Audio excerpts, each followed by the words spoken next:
you hear me, Stewart?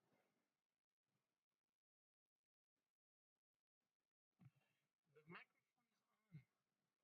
Do you know what happened?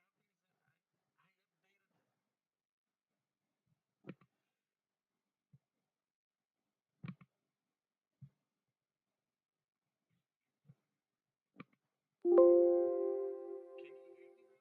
Can you hear me now? Can you hear me now?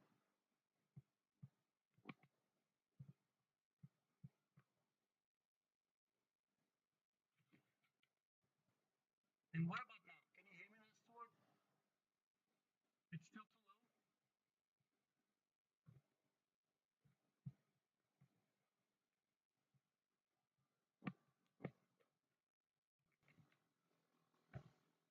Can you hear me now? Is it better now or not very good?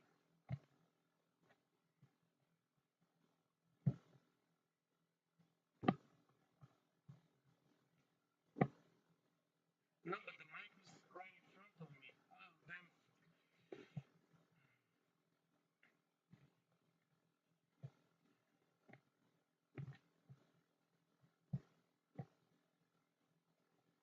Hello? Yeah, I understand. It's very low.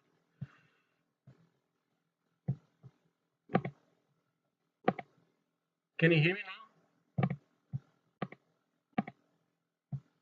Can you hear me now?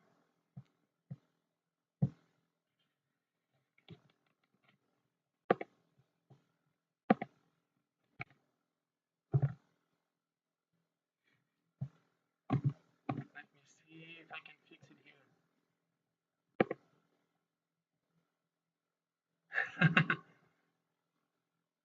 Let me see if I fix it, if I can fix it.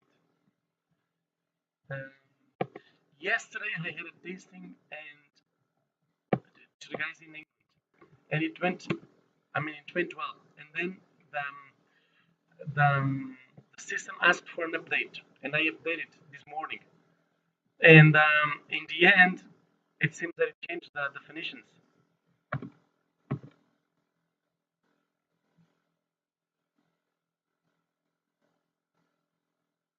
Oh damn! Let me try something else.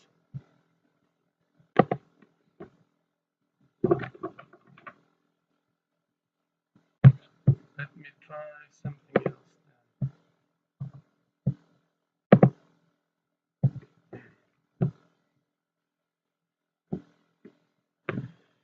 Let me see if I can connect with my.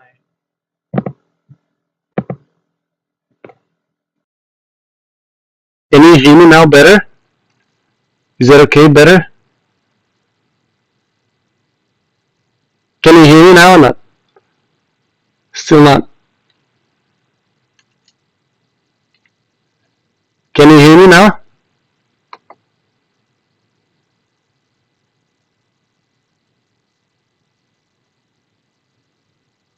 Okay, very loud. So let me adjust this here. Wait a second.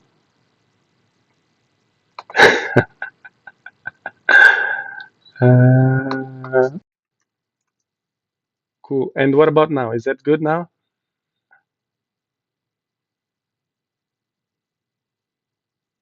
It's a bit loud. So let me go a bit further down. Uh, and if I speak like this, does it work if I speak like this? Thank you. Thank you for your patience. You know that sometimes you update the software and it just changes the definitions. So well, luckily we could fix it uh, without a big delay. Well, thank you for supporting this idea. You know that this show is at least half of Stewart as it is mine. He has been the guy behind the whole concept, the whole idea. We have done during the COVID times some of these tastings with some friends in the UK. But I mean, those were ports that we couldn't really find in the United States. So at some point early this year, Stewart suggests that we do this for you in the US. And now, as we have mailboxes that can actually take care of the logistics with some delays, sometimes we know, but at least they could get it on time for everyone for this tasting.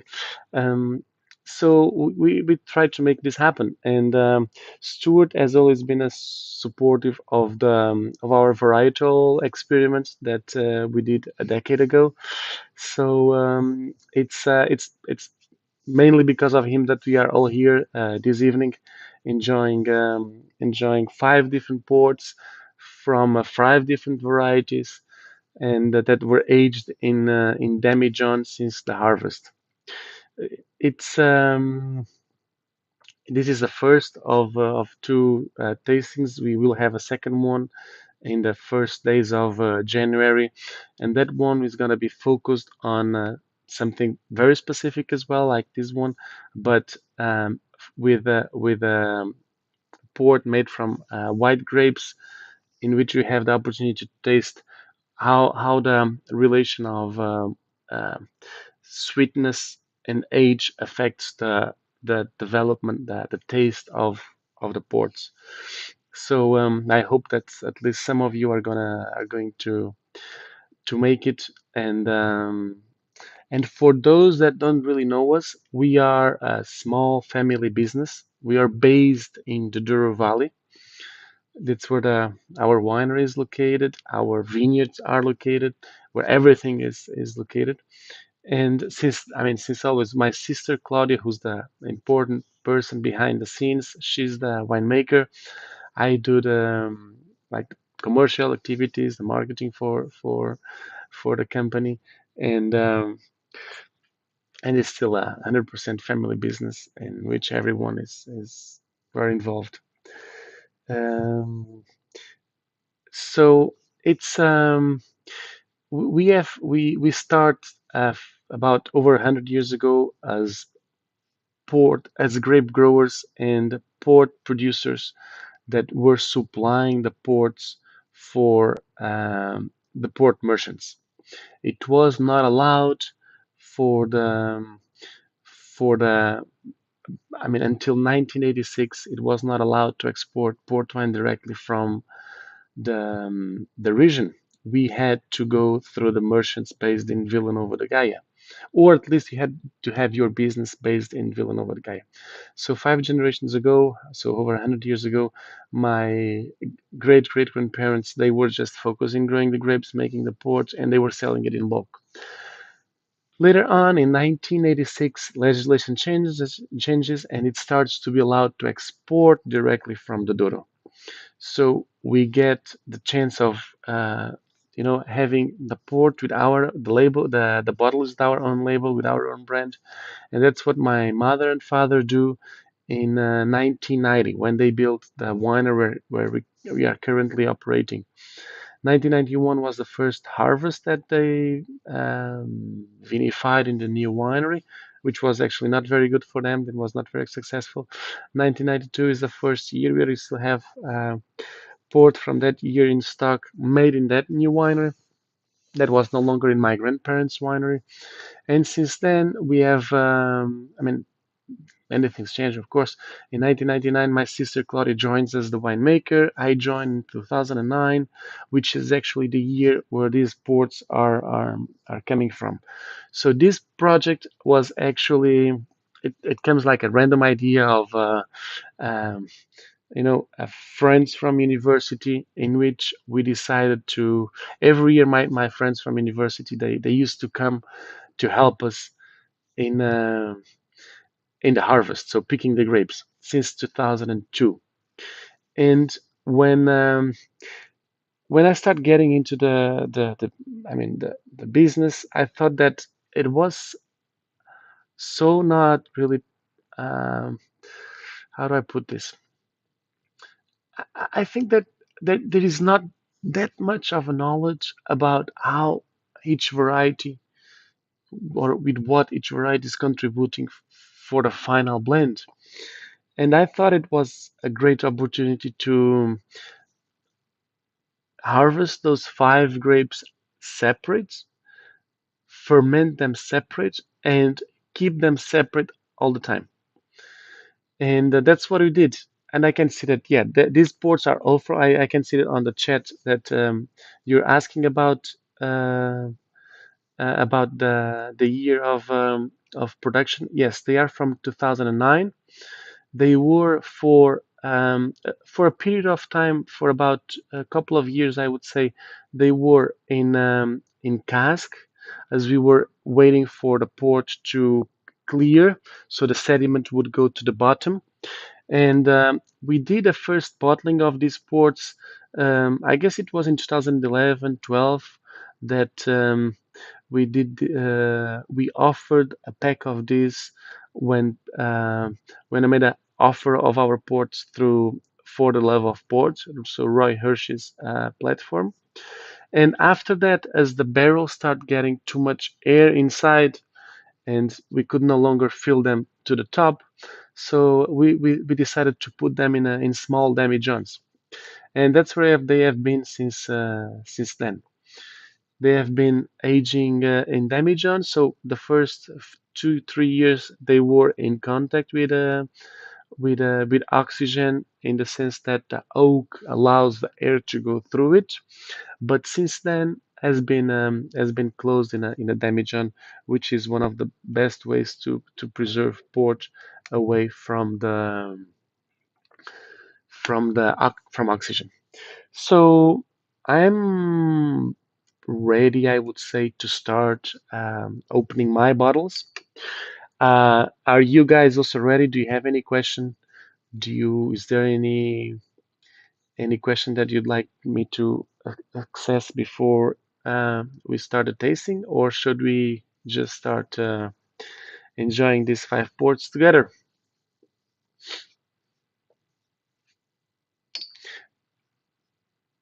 There is a bit of a lag between the delay between what I say and what you receive. That's because I um, I mean, it's YouTube transforming sound and image into a file in the end.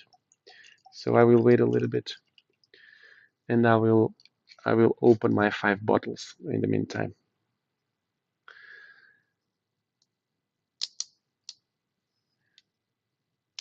Oh, I can see that you guys are much ready than me.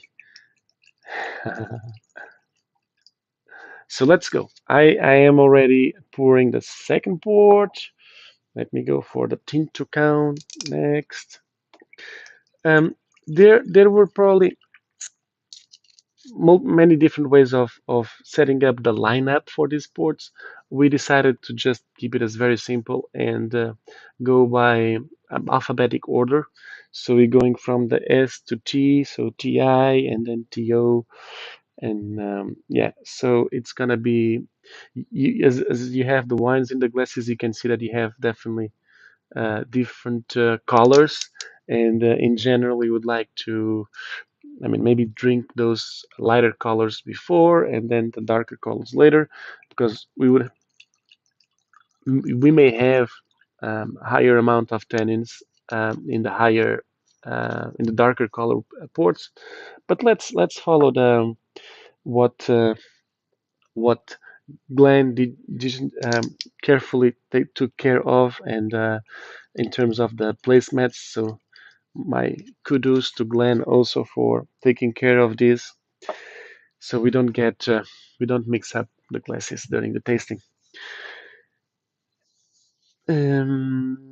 So maybe I will touch a little bit. I'll explain each variety individually, which makes a lot of sense. Sozão. Sozão is a variety that it's used in the Douro in a relatively small scale. It's really big in the Vinho Verde area. It's the main red variety in Vinho Verde area in the Minho region, and it's a variety that has a huge concentration of pigment. It has a lot of color. Once you crush a berry of Sozão in your hands, you can see that the skin is releasing a lot of color. You may, I don't know if you have seen this before, but if you open a grape berry, regardless the color the of the skin, the liquid is colorless. All the color is coming from the skin. So we could say that in theory, it would be possible to produce white wine from red grapes as long as we are not extracting color from the skin. And that's actually what happens in Champagne, where 50% of the wine is produced from red grapes. I'm talking about white Champagne, not the rosé. So it's possible to make white wine from red grapes, but not in the Douro. And that's for maybe the most important reason for that behind that is the fact that when you need very cold temperatures for the pigment not to be released from the skin, and they have it in Champagne. So during the harvest, the temperatures are relatively low, and Pinot Noir and Pinot Meunier, the varieties that are used in Champagne, they don't have that much concentration of color also, which helps. But in the Douro, we do our only making we only make red wine, red port from red grapes, white port from white grapes. And Sauzon is by far the grape that we have with a higher concentration of color. At least when that port is crushed and produced. So the question then is how long can that color stay? That's something else. But we do have a lot of color in Sauzon when it's produced, but it fades as the time goes, and it can actually fade faster than other varieties. So at some point, if you put it in perspective, we probably have a similar color. Um, I mean, similar intensity of color of Sauzon and Tintucão and or Sauzon and any of the Torigas. The one here that really stands out in terms of color, it's the Tinta Roriz, also known as Tempranillo in Spain, and um, and that's because the Tempranillo is a relatively early ripener, temprano, which is the Spanish word and the Portuguese also for early, and it's a variety that it has some kind of a medium color when we crush the grapes, when we make the port, but as time goes, it definitely gets softer. And the tannins are also getting very soft as the time goes. So now I was saying it is produced mainly in the as a grape on the northwest of Portugal. It is present in the Douro already for many years. And another characteristic of the Sauzon that makes it very interesting for port is the high amount of acidity. So it's a grape that concentrates color and concentrates sweetness and concentrates acidity. And acidity is a variable that is very important to keep the freshness and the longevity in wine. Without acidity, a wine after a couple of years just starts to slowly dying, and you know it's losing the freshness, is losing the vibrancy, and it gets very not that much, not very interesting. So let's see how is this Sauzon.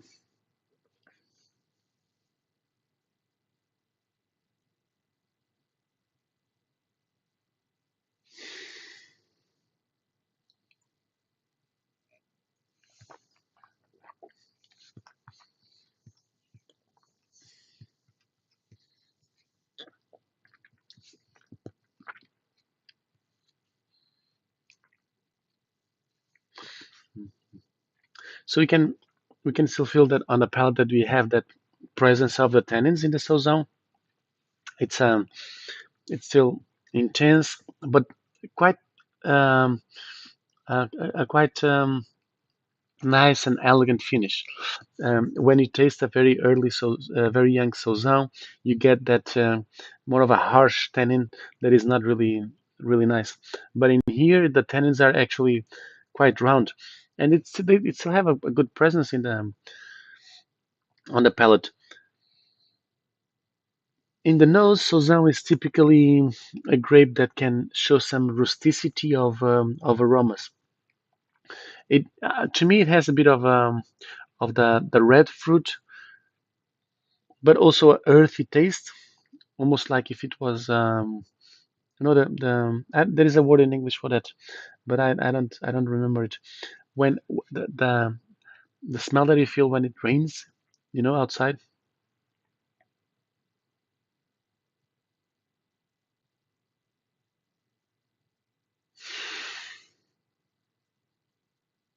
It's in general it's fresh. The fruit here is I find it fresh. I don't find it by any mean tired or mature. When you make small productions, we call it micro vinifications. One of the challenges is that we are operating with very small volumes that are hard to preserve and tend to mature faster in smaller vessels, being that stainless steel or oak. Um, but as we were relatively careful in putting these in demijohns, I think it really helped to hold that aging and stop the aging process.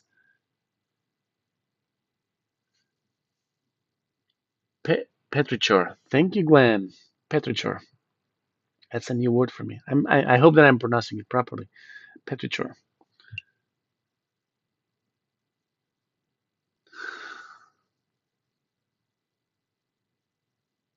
Sauzin also produces a very small berry. So this Sauzin is coming from a vineyard that we have located at about 450 meters above sea level. So for the Douro is like it's relatively high. Sauzin does not like to be too close to the river level, where the temperatures are very hot. It prefers at temperatures more mild and not so extreme. It needs also some humidity in the soil. So if you don't have some rain in the soil, Sauzin is going to suffer. It's not like, for instance, Toriga Franca that can really hold well in drier years. Well, let's go for the Tinta Roriz now. Tinta Roriz, also known as Tempranillo, or actually in the world mainly known as Tempranillo, um, it's a variety that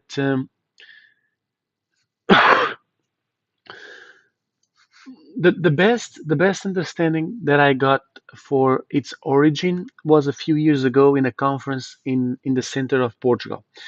So it seems that we have a bigger diversity of Tinta Roriz clones in the center of Portugal than anywhere else in the Iberia Peninsula, so Portugal and Spain combined. So its origin is probably Portuguese, but it found very good conditions to grow in Spain, and is the most important red grape variety in Spain. It's planted in almost all regions. It's very important in Rioja. It's very important in Ribera del Duero. Even in Priorat, it's planted. So it's a variety that has it's very well spread around the whole both countries, Iberia, Portugal, and Spain. In the Douro, it represents about 15% of the production. It's a pity that the Douro Douro wines winemakers, they don't like Tinta Roriz that much. And I think that's because Tinta Roriz needs some time to age and to soften the tannins. And we are now living a period in which the consumer and maybe the winemaker both they want to bring very young, very fresh wines to the market with 1 year, 18 months of age, and that's too early for the Tinta Roriz. And because of that, they prefer to plant other varieties such as the Toriga Franca, Toriga Nacional, instead of more Tinta Roriz. But it's a very important variety in the Douro. Tinta Roriz in the first years it tastes a bit like gives a lot of cherry notes. I don't know what you have here. Here you have a more mature Tinta Roriz for sure.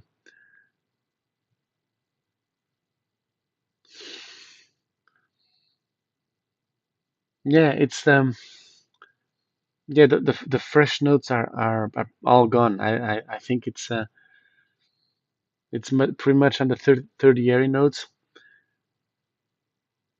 where we get a bit of those dry, is it like dry figs, and the beginning of the nuttiness. It's very interesting this because you can see that it's about to come. Even if for a port that only ages in oak for about 2 or 3 years, no more than that, you can feel that oxidative process, that the aging process is well present.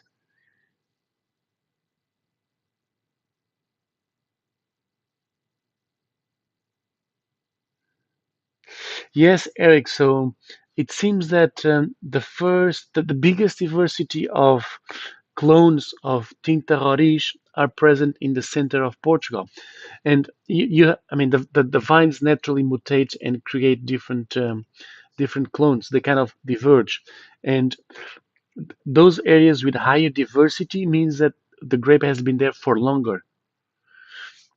So I was present in a kind of academic conference about the wines from Douro, and Tinta Roriz was mentioned because of that diversity of clones present. Yeah, and maybe a bit of spices as well. I don't know if that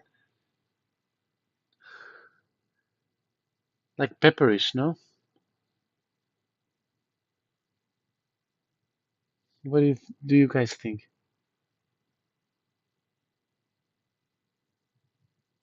Yeah, yeah, Lisa, absolutely.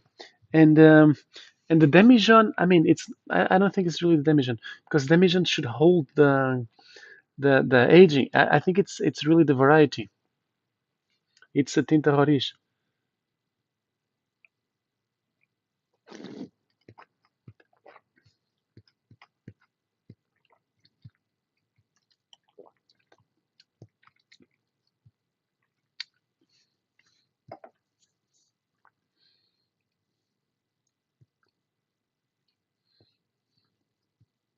It's very elegant on the palate. I mean, the tannins are pretty much polished,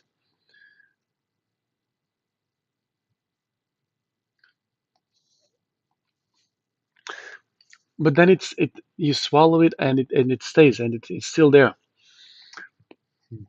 It's interesting,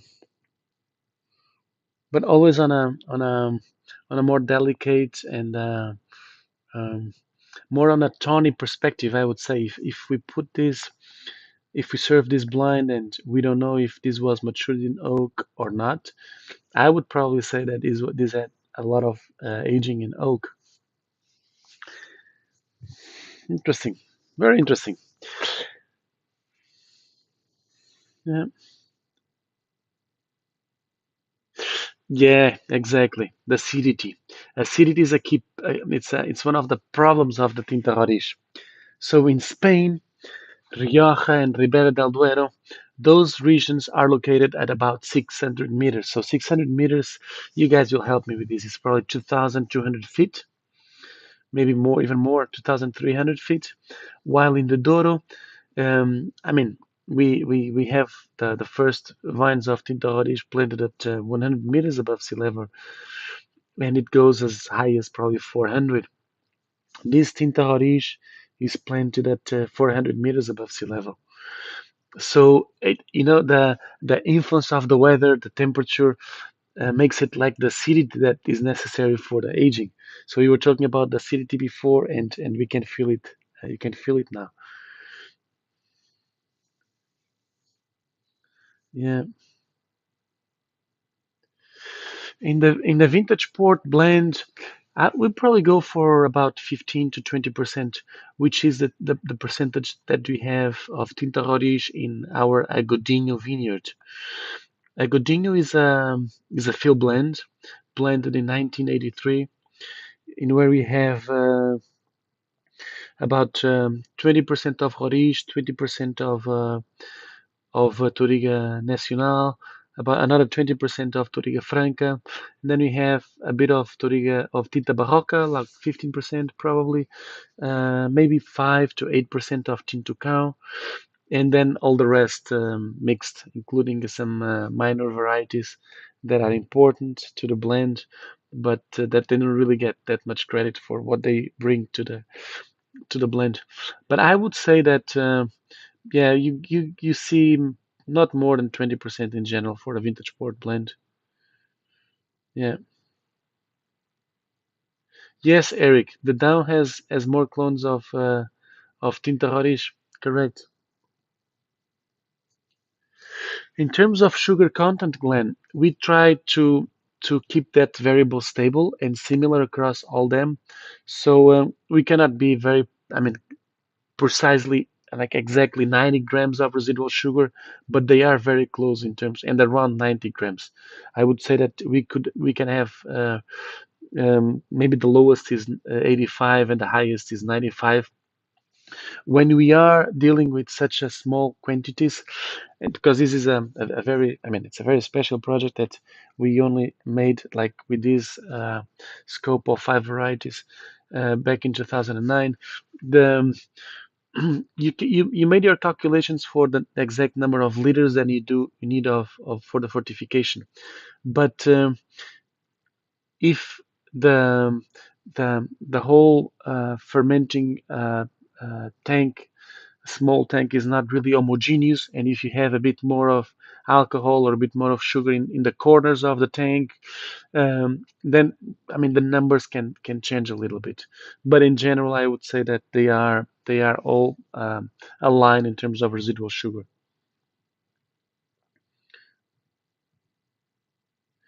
No, Lisa, I don't think that. Lisa asks if the varietal blend percentages are different between vintage port and colheita.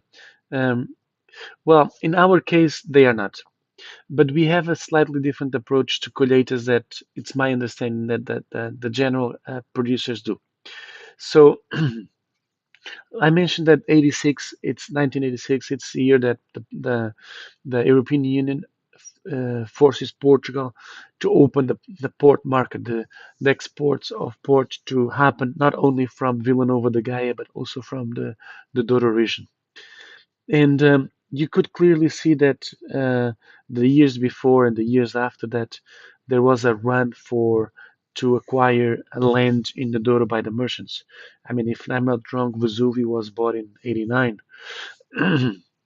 And what happened is that by then the merchants were relying mainly on grapes and port that they were buying from the local producers.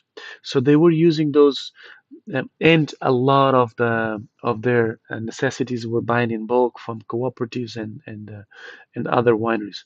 So they were using the best grapes and from their vineyards to make vintage port. And then the colheita would be something else.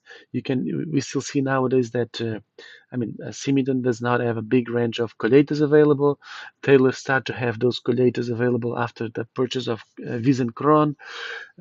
So the Colgate is now getting some attention from, or a lot of attention from the port merchants.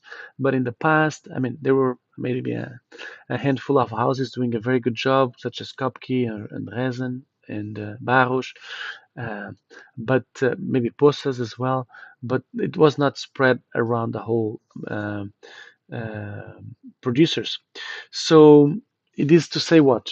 That in our case, we use the grapes from our I mean, most of our production is coming from our own vineyards, so in the end we have what we believe are high quality of grapes that we split between vintage port and between the other ports, being that LBV or for crusted and also for the collatas. And so we get our collatas tend to be very dark and concentrated in color. We get it from vineyards located lower altitude where the pigments are more intense. The berries are smaller because the weather is warmer, so you get more color and more intensity of tannins and flavor. So our collatas are darker in general, and they need more time to mature. Also because we are in the border of the Cima Corgo and Douro Superior. For the rest of or the majority of the producers, it's the colheitas tend to be produced not necessarily from those vineyards where they get the grapes for vintage port. So maybe vineyards that located higher in altitude with not so much concentration of color, and there are ports that age faster. So in our case, the colheita and vintage port is something that we treat with equal respect and attention. So let me see. Before we move to Tintucão, let me see if wow, it's already 40 minutes since we started. See if you have any question that I can help here with.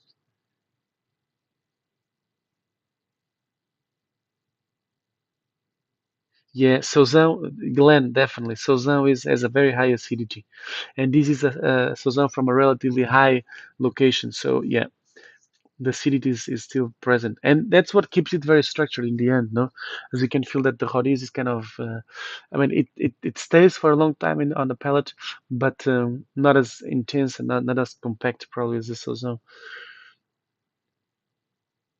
Uh, yeah, cool. So Tintucão. Tintucão, yeah, like the red dog. Cão is the Portuguese word for dog. This is a variety that I think it's going to be a variety of the future because it has a late ripeness time, so period. It needs a bit more, needs more days of sunshine to get fully ripened. It's also very resilient to hydro stress.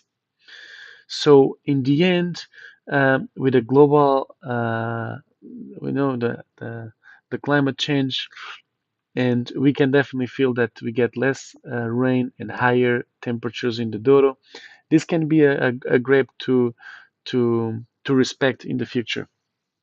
The flavors of the Tintucão usually orbitate more towards the floral, the and that's I could see that that's what exactly what Stewart is mentioning on the chat. More on the floral, more delicate flavors, not so much on the darker notes, more on an elegant floral perspective, and that can be for the fact that in general we don't let it ripen until too late. As we are harvesting the vineyards nearby, we also go for the Tintucão, even if the concentration of sugar is not that high. I mean, this is actually the port from the lowest location. This is from Agudinho. That is planted that this parcel is about 150 meters above sea level. So that's something like you guys have to help me here, like 600 feet, 500 feet.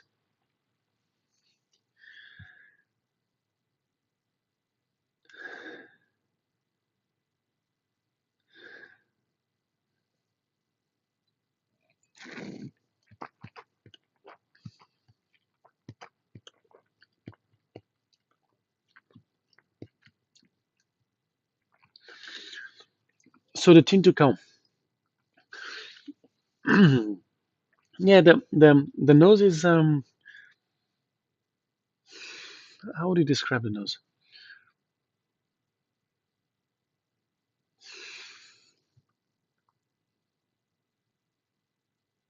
I find it that even if the color doesn't really show that,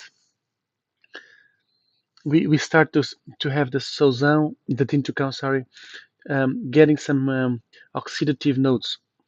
Um, the fruit is definitely not as fresh as we have in the Sozão, and then we have on the mouth.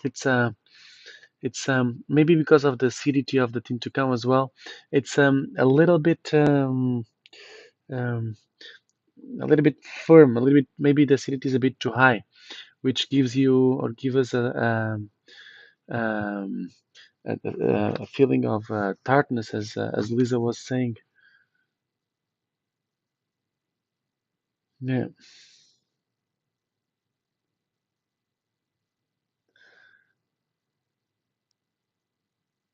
Yeah.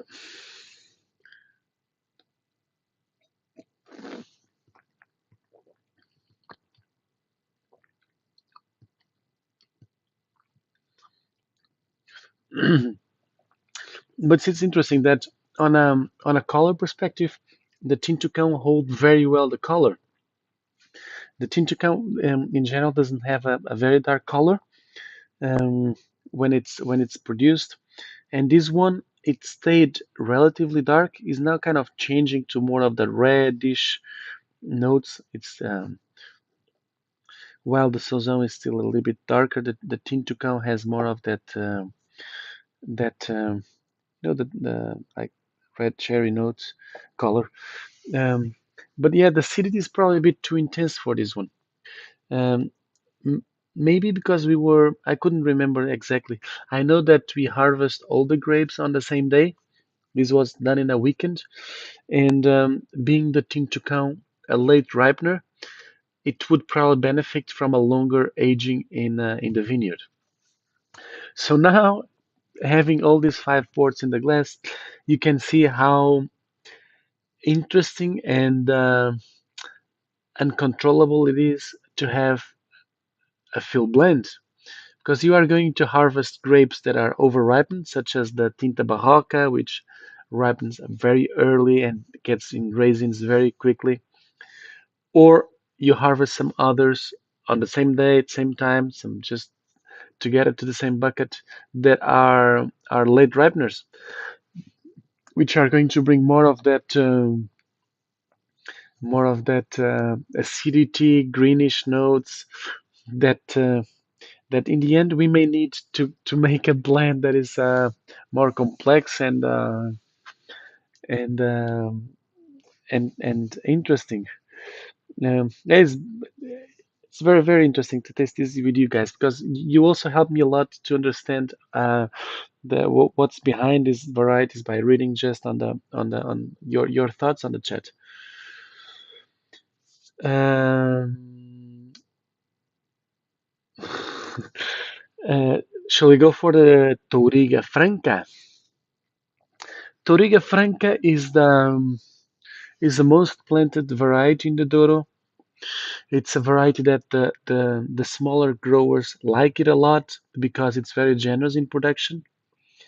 It results from a cross of um, Mourisco and Touriga Nacional. So there is some similarities between the Touriga Franca and the Touriga Nacional for sure, but one is the son of the other. Being the Touriga Franca a bit more gentle in tannins, the fruit is typically more on the red side, while in the Touriga Nacional we have fruit that tends to go more towards the dark berries. Sometimes the citrus note shows up on the Touriga Nacional, while the Touriga Franca you seldom find it.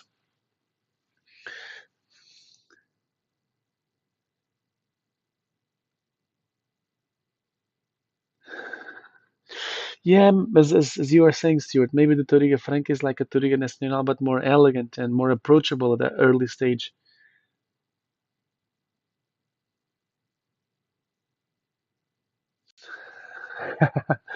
It's interesting, Lisa. Um, you know that I don't know if if is that the future for the Douro, but in I believe that we should rethink the way that we are doing the new plantations. We are abandoning the system of the field blend to plant in blocks. So there we can control everything. We can control the amount of fertilizer of sprayings that we do. You can also control the exact day that you want to do the harvest. You can It's much easier to control, but you also lose some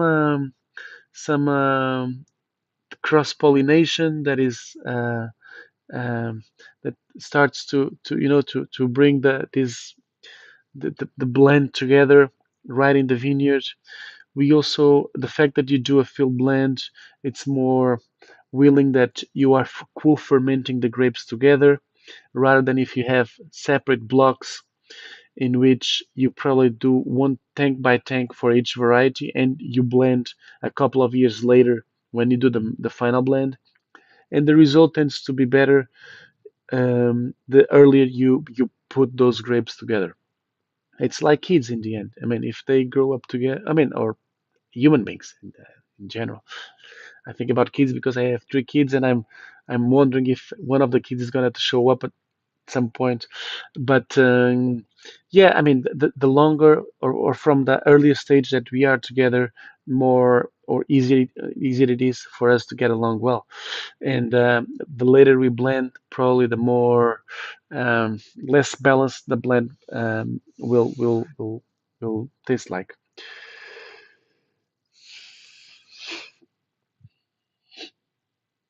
This is kind of combining a bit of everything, no? It has the fruit, it has the plums.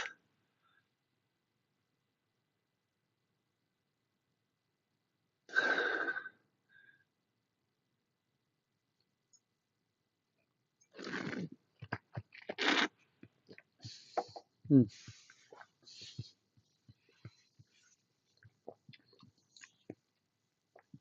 It has also the spices on the palate, in the mouth.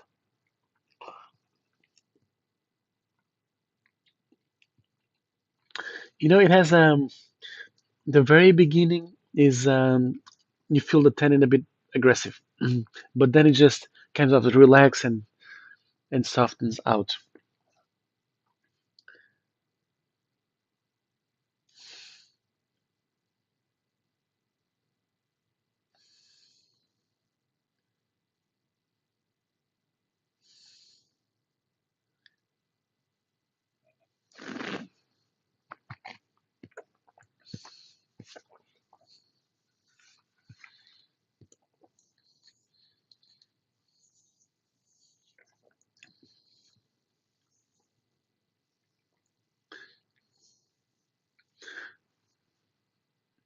You'd love to see the kids, Eric.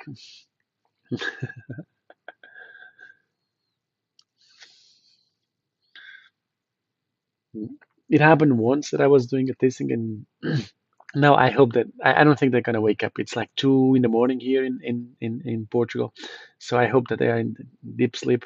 But it happened once that I had a tasting with a Danish group, and at some point, my daughter just shows up, and I think it was the best moment for the audience on the other side. You know, just having her kind of playing with a camera and with microphone and all that. She just had a great time, and the guys on the other side too.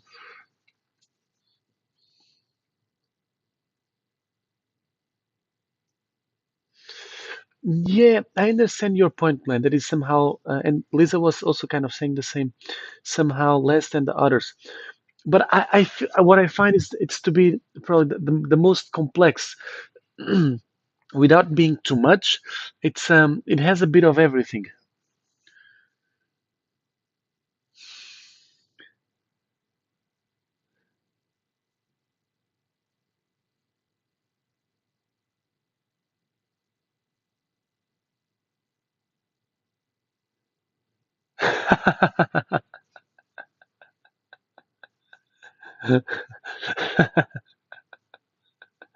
I haven't seen any stupid question actually so far from you guys. Listen, Vic. No, it's fine.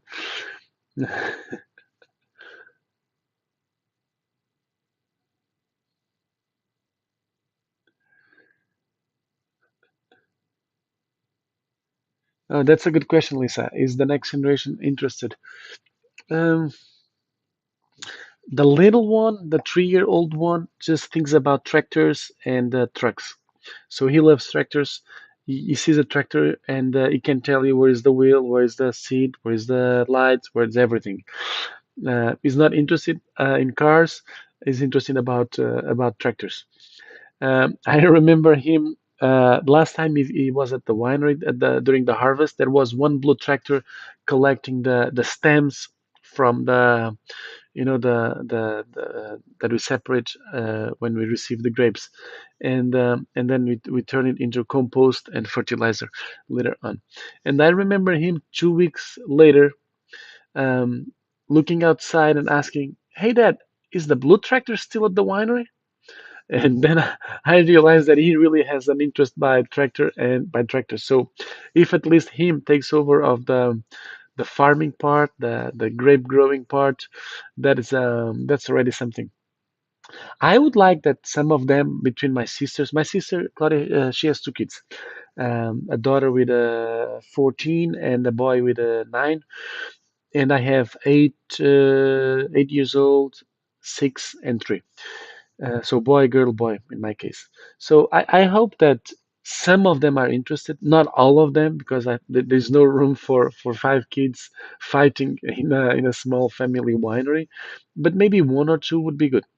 I don't know if it's gonna be mine or Claudia's, but I'm definitely, in case mine are not interested, I'm happy to pass my parts to Claudia's kids if they are, because what I have seen in this business, in small family business, and Port has plenty of these cases, that once you get through after the third generation, you just get so many people involved, or in terms of ownership, that's then it's impossible for and some are interested in the managing of the business, others are just there because they inherited and they don't really have a passion for that.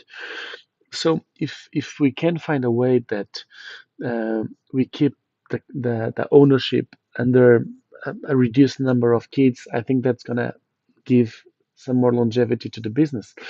I mean, think about companies like Kalem, Barros, Kopke, uh, Ramos Pinto, uh, Noval. What else? They were all these are all companies that started. Ferreira is another example. All those companies started being small. They had a family structure. Then the family grew, and then you have a lot of family involved. And then you have two or three guys in the family that want to manage and keep the business, but they don't have enough to buy out from the others. So in the end, they get tired and they just decide to sell the whole business. So I mean, I'm 39 years old now, so I still have. I hope that I live a few more decades and give more thought into that later on. But I'm conscious that we need to do something to preserve the longevity of the business. The solution of just giving the whole company to all the kids, and it's probably not the best. So I lost the track of the chat. Let me just see if uh,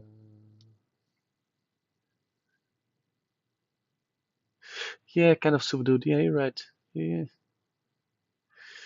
Torrigo Nacional. Yeah, it's interesting. Stuart, we don't see that many of Torrigo Franco table wines, but it's probably the most important variety on a blend of table wine. Torrigo Nacional is very expensive because it produces small bunches, very small berries, and in the end you have a more, I mean, not so expensive wine if you use a lot of the Torrigo Franca, and that's why it's um, a protected grape from the small growers, as it produces a generous amount of grapes, and these farmers they were used to sell the grapes by the weight. So the higher the amount of kilograms that they would have or pounds that they would have, more money they would make, and that explains why I don't know the number now. I should actually look at that, but in 2004 the Douro had 2% of Torriga Nacional, only 2% in 2004.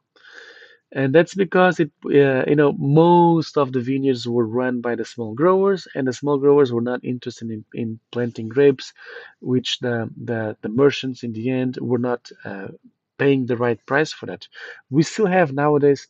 I mean, I remember last week we had one of the growers.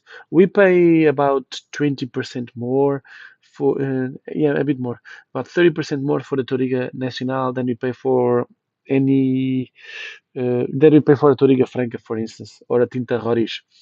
And it may be not enough because one of the growers was telling me, with this 30%, I'm not still I'm not sure if I wanna if I have a new vineyard to plant, if I'm gonna go for a Touriga Nacional or if I plant something else. So you can make for a cheaper one, you definitely want to use a lot of Touriga Franca, not that much of Touriga Nacional.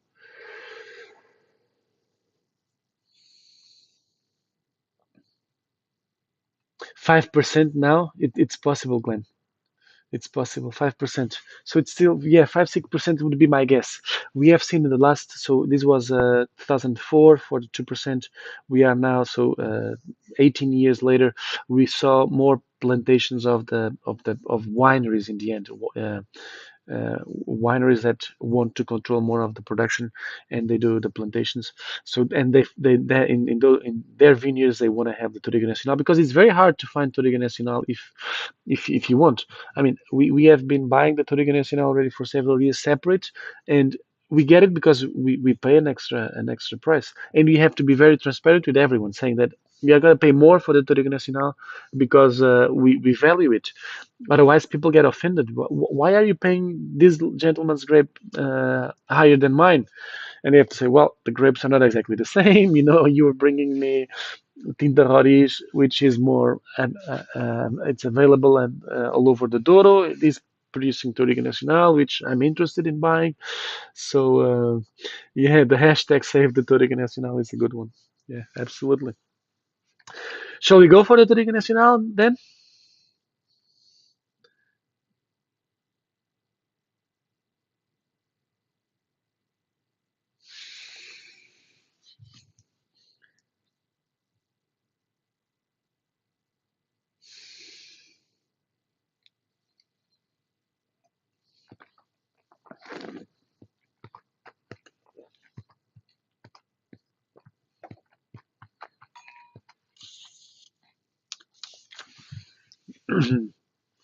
I find it darker in fruit when compared, for instance, with Toriga Franca or with Sauzon.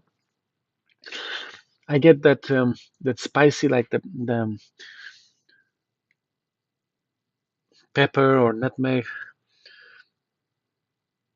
note. I also find a bit of wild, wild, like the bushes. I don't know if the word is that correct, but like the we have a lot of wild lavender in the Douro, and it reminds me that the dry lavender.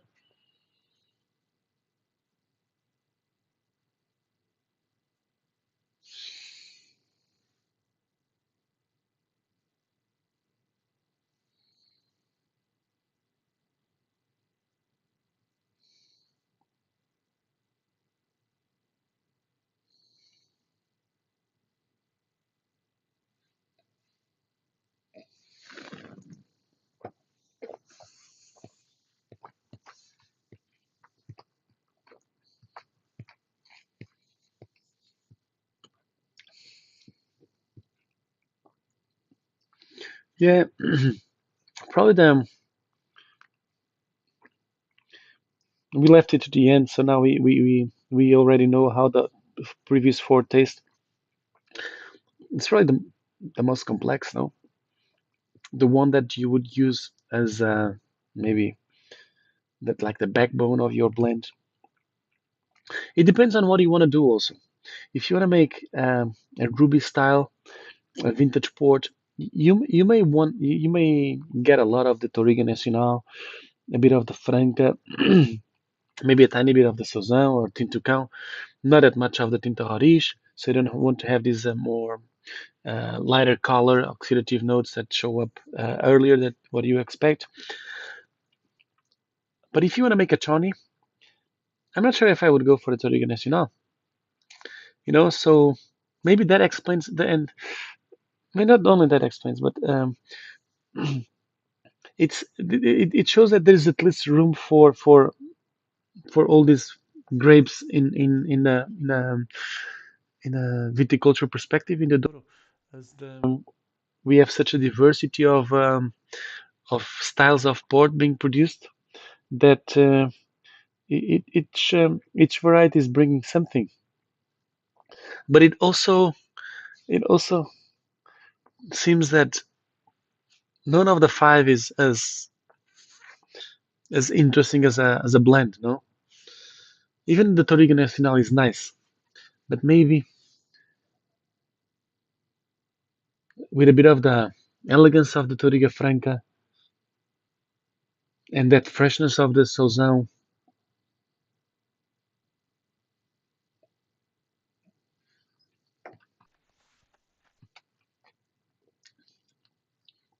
and that more floral note, more bit greener note of the Tinto Cão.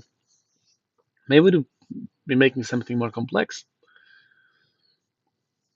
Am I am I just now how do you say this? Uh, I'm getting totally crazy. It's as this is like late in Portugal, and or is that do you have the same idea as I do have? Let me read a little bit of the chat section now.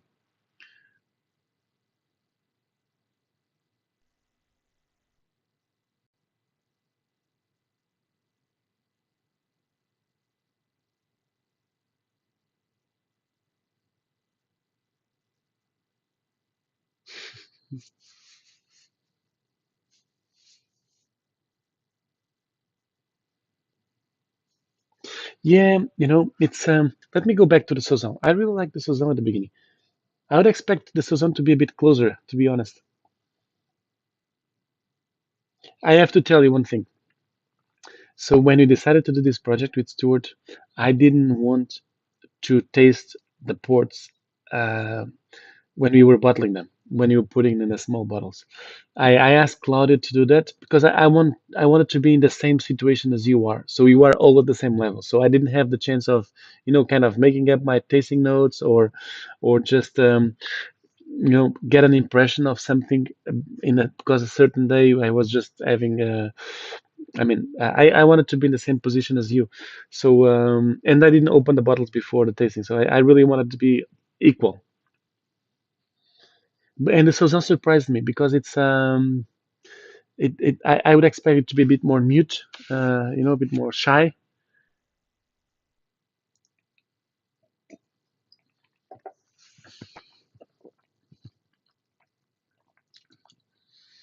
Yeah, but it's not as complex as the Touriga Nacional.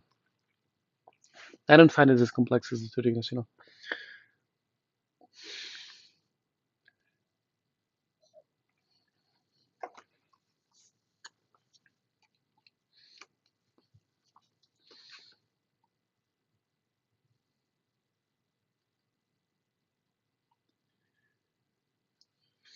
That's a good question, Lisa. The movement about drinking better young than after 20 years of age.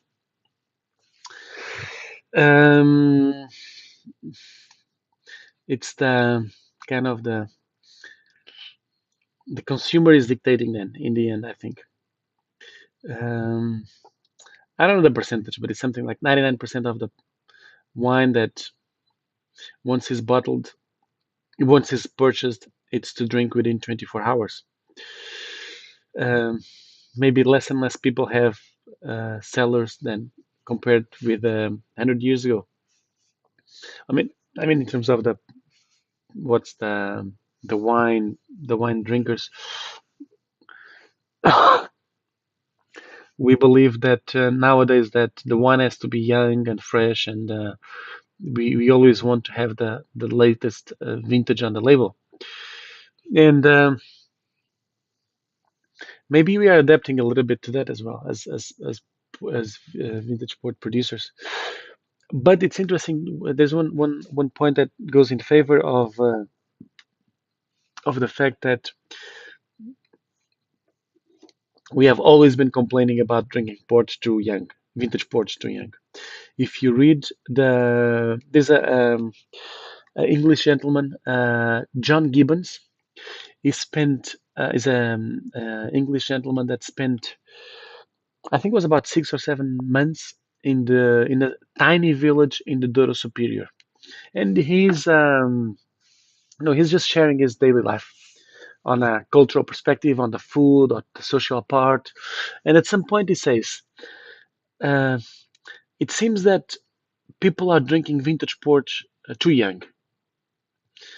So, 120 years ago, it was already a reason for uh, for some to give some thought to the fact that we were drinking vintage port too young. I don't know if that's because people find in vintage port the flavors that we don't have in any other wine in the world. Because it's quite impressive, a young vintage port. You have such a diversity, intensity of flavor, that purple color, that concentration, the sugar that helps to make it a bit more sexy. And then after a few years, all that starts kind of disappearing. The freshness kind of disappears. The wine mute closes, and you need to wait a few more years to go through the dump phase. So it gets back, and you'll find different flavors, very different from when they were young, with 2 or 3 years of age. So I don't know if that's a new trend, but I agree that, especially on the more iconic vintage port producers, they have been making vintage port that is very easy to drink now. I agree with that. Yeah, let me take a read here on the chat section.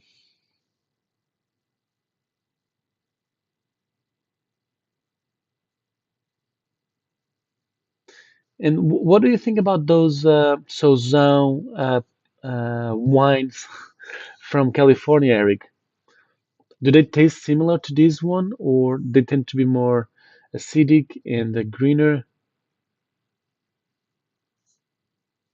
What grape variety makes the port more drinkable earlier in the aging? I would say the Toriga Franca, Lisa. The Toriga Franca to me, is like the backbone of the port production. Um, Tinta Roriz is the first years of product of after the harvest. You can find the tannins that are a bit aggressive here in the front, under the lips. So it's not.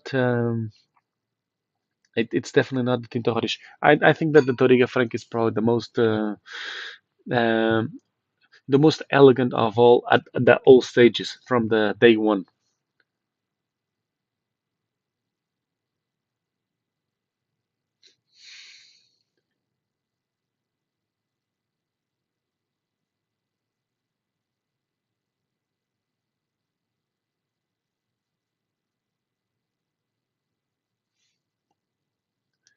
Oh, which percentage do I recommend, Stuart? I don't know. I think we should do this together. I mean, why should be me mention that? I'll give you my well, yeah, I understand. Why do I recommend? I would suggest, based on this, probably to go to with. Well, do you want something to drink nice now, or do you want it to something that will have the capacity to age for a few more years? Because if you want to drink well now, I think we should consider a percentage of the Tinta Roriz. But if you don't want it for now, but for the 5 or 10 years, I would probably exclude the Roriz from the blend to drink now. To drink now.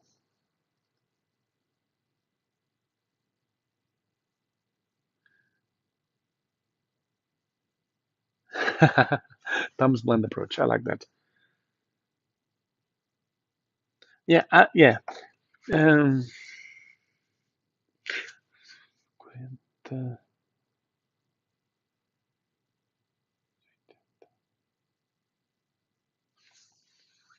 10.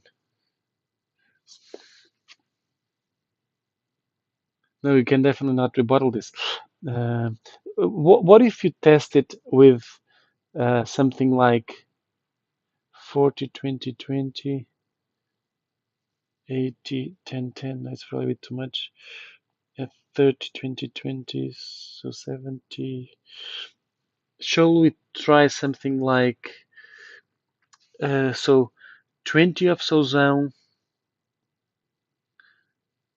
20 of Roriz, 10 of Tintucão, 20 of Franca, and 30 of Nacional? So 20 Sauzão. I'm writing it down now. 20 Roriz, 10 Tintucão, 20 Toriga Franca, and 30 Tien.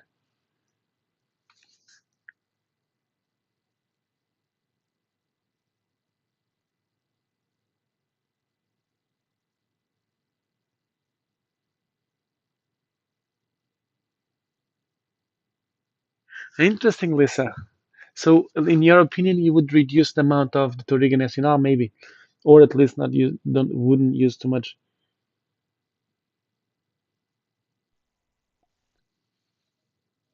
Hmm, hmm.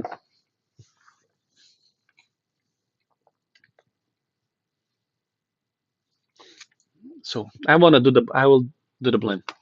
I will do the blend that I suggest, and if you guys have different opinions, let me know because I want to taste it. So, I will let me put this a little bit down. You cannot really see that much. Mhm.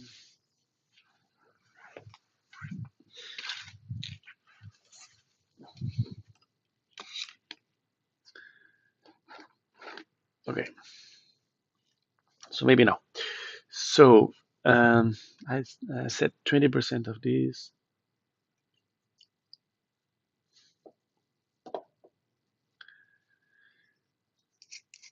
20% of what is,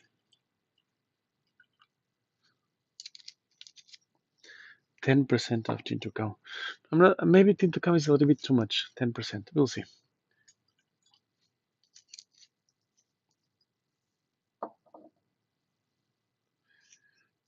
20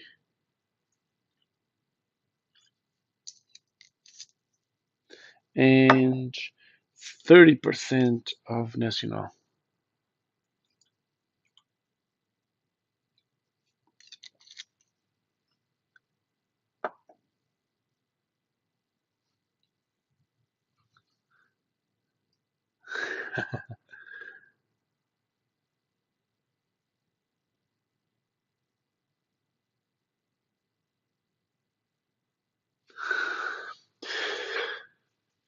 Well, the Tinta Roriz is definitely present, even if you don't see it in the color. It's absolutely there in the flavor.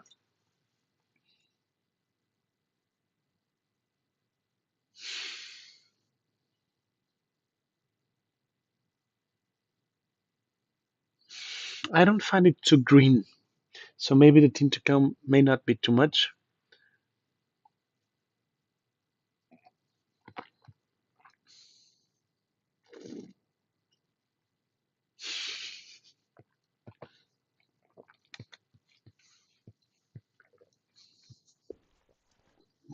Glenn, just go for the thumbs approach.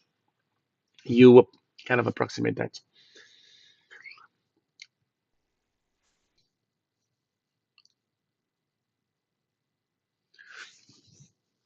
Hopefully not, Lisa. Hopefully we won't lose it. What do you think about this?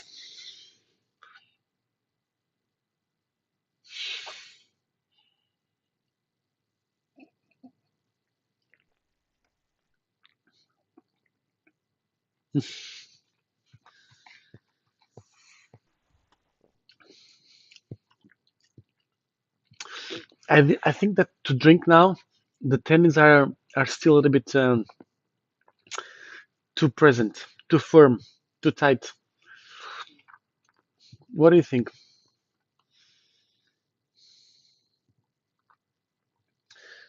I'm not sure if I would reduce a little bit on the tin to count, maybe to 5% and increase in the tinta roriz.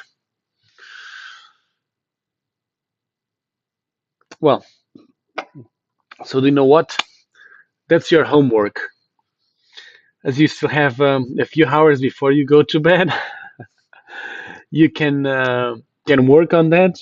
And when you find the perfect blend, you drop us a line, and we will know what the magic that you made.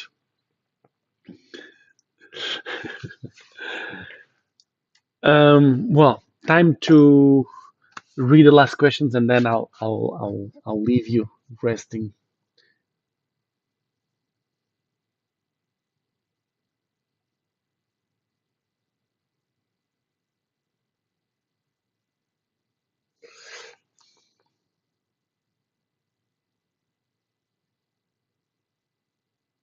Yeah.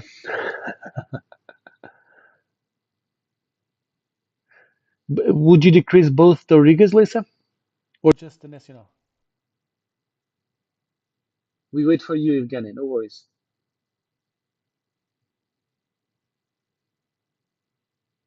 Wow. So you are still pretty sober, Glenn.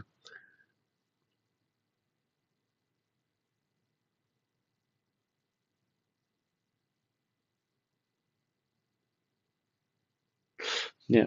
Yeah. The big question is, I think the the variety that is going to be able to run the longest is going to be the Toriganes. But the Tinta Roriz is it's the one that is clearly saying, I'm getting ready. I'm getting ready.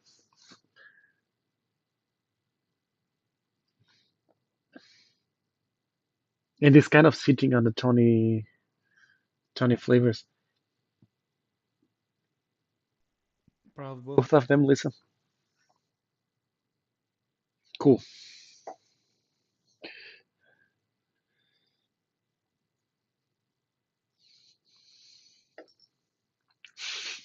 I don't have more blending material. Evgeny, how are you doing? Have you finished it?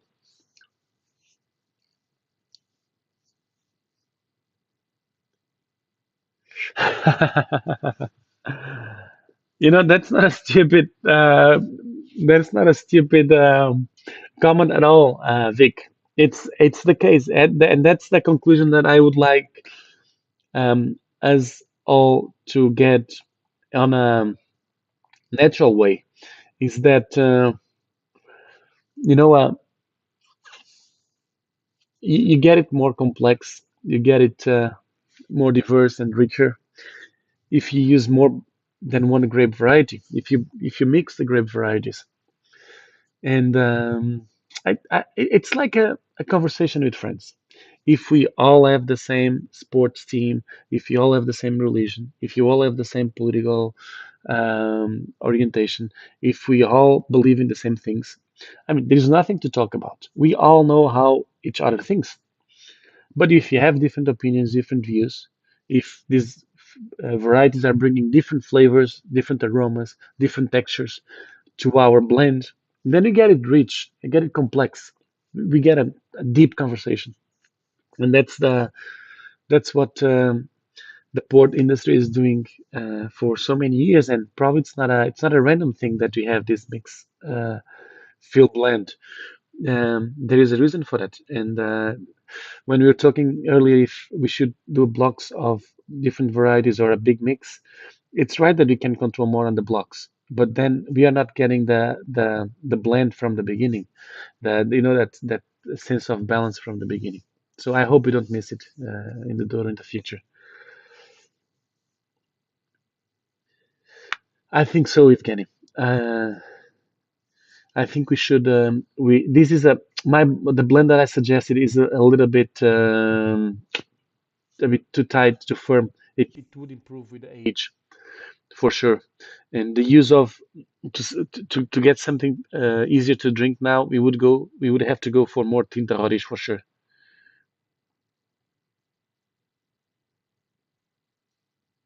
Yeah.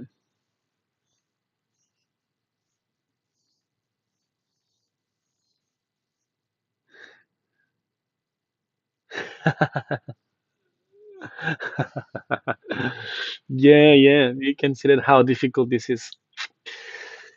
So, guys, time for me to go to sleep. I want to thank you all again for supporting this. I mean, it's people like you, port geeks, that can spend the hour and 20 minutes around five small bottles of port and going back and forth. What this brings, what this doesn't, what I like this, what I don't like this. How does the blend have to taste like? Yeah, thank you very much for making this happen. Once again, thank you, Stuart. Really, the show is it is yours. You made this happen, and my sincere thanks for that. Um, what I would like to see is you coming to visit us at some point. Of course, at the tasting room in Villanova de Gaia, we have a tasting room in Villanova de Gaia. It's much easier, but it's in the winery that it's the heart of the company and the heart of our production. So find some time. Doesn't have to be next time you come to the Douro or to Porto, but I would love to see you coming back to visit us at some point. Um, Take care, and we see each other soon. Thank you.